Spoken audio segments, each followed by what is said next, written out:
Let's talk about one of the weirdest aspects of the English language, and it might help if I give you an example. Don was pretty transparent. Now, at first, that sentence doesn't seem all that clear, does it? But how about if we continue the conversation?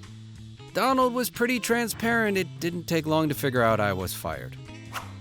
Okay, see, now that we know that Donald isn't see-through or invisible, we understand that transparent actually means obvious or frank. Yes. Let's try another example. Don threw out all his ideas. Wait, does that mean Don threw his ideas into the trash? Or maybe he offered them up to the group for, some consideration. Don threw out all his ideas because they were terrible. Aha.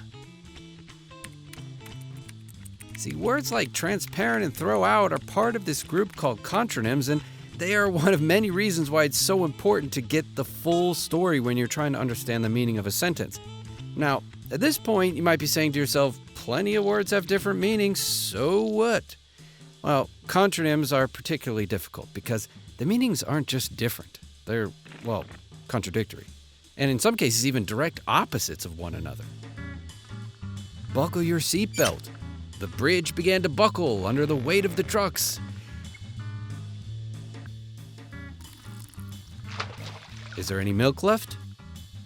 The milk left his nose at incredible speed. Speaking of speed, were those soldiers fast or did they hold fast? See, even crazier is that these contronyms are not unique to English. The Korean word 찾다 means both to look for something and to find it. And in German, they have umgehen, which, depending on how you use it, could mean both to interact with someone or something and to avoid it. See, even if English isn't your mother tongue, contronyms can literally make your blood boil. Oh, and using literally to mean figuratively is totally fine, so you can stop correcting people when they do it.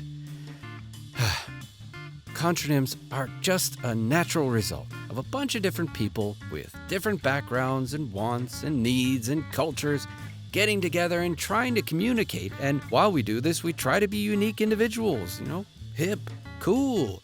But we also have this deep biological need to get along in the group and follow societal norms, and the friction between these things, plus a whole lot of randomness, is precisely what gives us new language. And sure, that makes things confusing. But as long as we understand that these guys are bad men, and not bad men, we're all good. We don't necessarily need some higher authority making sure everyone is following the rules, because if we did that, we wouldn't get things like this. Or this. Or this, yes, but still, all of that is what makes language language. It's what economists might call an emergent order, and it is beautiful.